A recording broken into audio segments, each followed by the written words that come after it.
Hi guys! Kalaki HR. Mga kalaki HR. Hi everyone! I'm Elaine.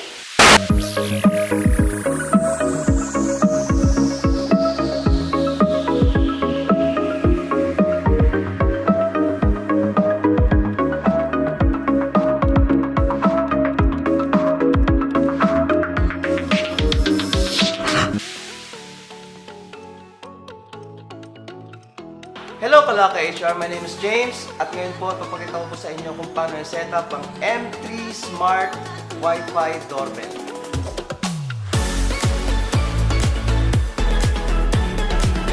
Ang LHR M3 Smart Wi-Fi Doorbell ay merong two-way audio. Ibig sabihin pwede kayong mag-usap na dalawa from doorbell to your phone and remote live view.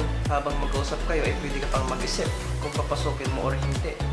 Or you want to talk to unexpected visitor while outside or nasa trabaho ka. Malawak na angle view with 166 degrees. Also support night vision.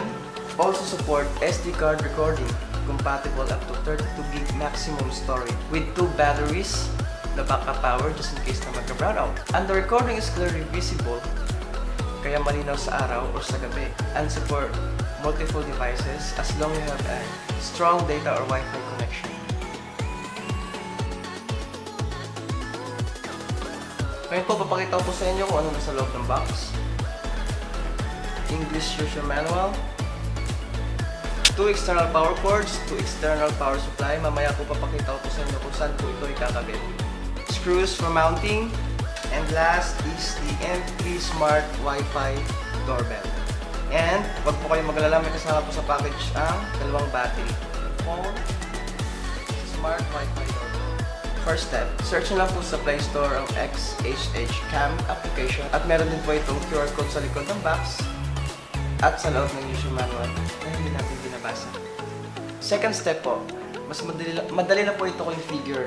Launch the XSH Cam application and tap the add camera.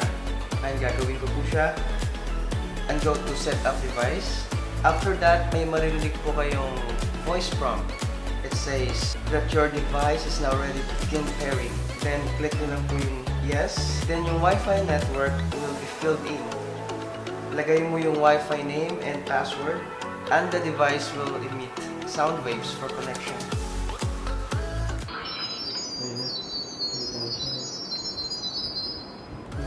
After successful connection, create a name and password of your camera. After setup completed, your device is ready to use.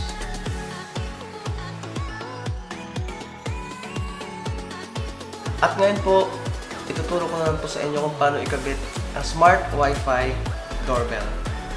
First, tanggalin mo lang yung back plate sa likod. You have to push it downward. Ganyan po siya kadali.